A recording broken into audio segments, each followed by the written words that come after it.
Aonge Mademoiselle Latifa, karibu kwezi uje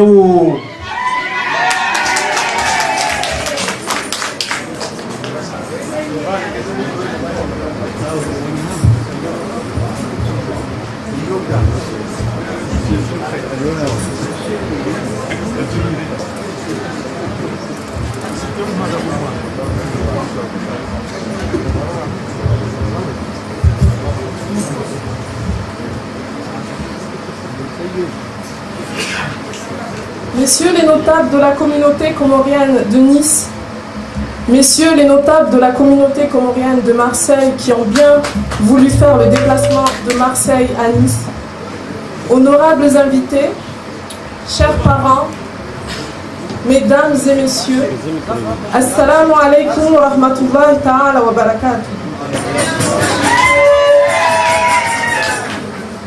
L'Union pour le renouveau des Comores, l'URC, se penche sur plusieurs domaines aux Comores. Entre autres, la justice, qui a été développée précédemment dans la ville de Lyon, la santé et l'éducation.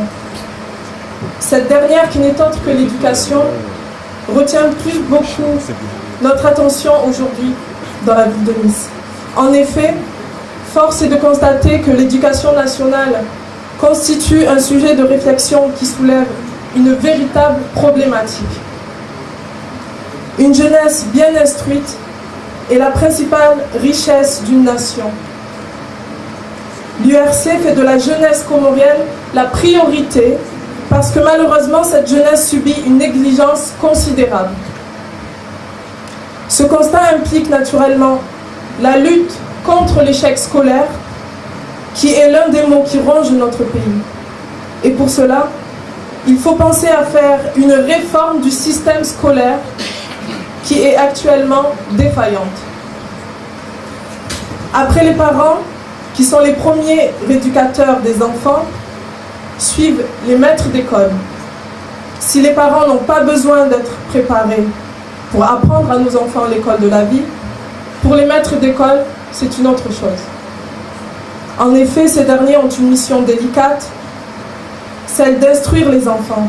Et pour cela, ils ont besoin d'être bien armés pour mener à bien cette tâche qui est de transmettre la connaissance et la sagesse. L'idée de créer une école normale de formation des maîtres est évidente. Former ceux qui vont former nos enfants. La scolarité doit être accessible à tous, aussi bien aux filles qu'aux garçons. Elle doit être obligatoire et non une option pour les familles aisées. Dès 5 ans, de la maternelle au primaire, la scolarité doit être exigée, préservée et contrôlée. Cette première étape de scolarisation est un cap sensible, car au moindre dérapage, l'enfant perd son élan et l'échec scolaire commence. C'est là que tout commence. C'est pour cette raison que durant tout le cursus scolaire, encadrement et accompagnement des élèves doit être mis en place pour mettre hors de danger la scolarisation de nos enfants.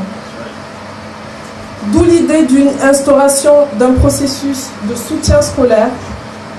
Par ailleurs, la majorité des élèves sortent de l'école après de nombreuses années sans aucun diplôme.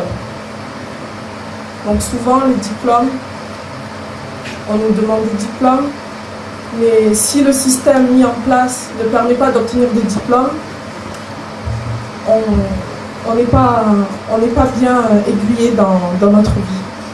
Donc souvent, parce qu'ils sont perdus sans aucun accompagnement après plusieurs lacunes accumulées, ils ne savent pas vraiment ce à quoi ils aspirent, ni dans quel domaine ils peuvent exceller.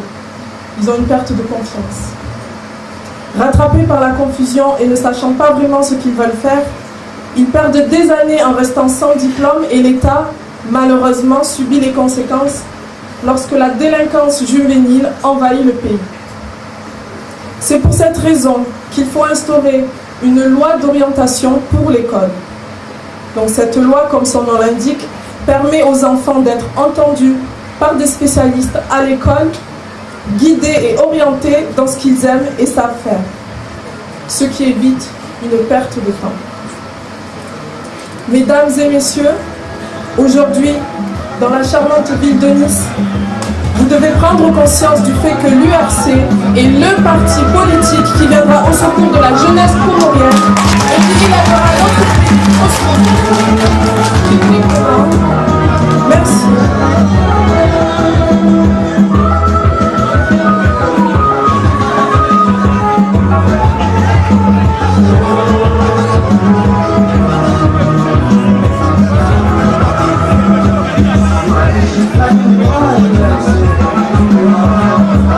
Thank you.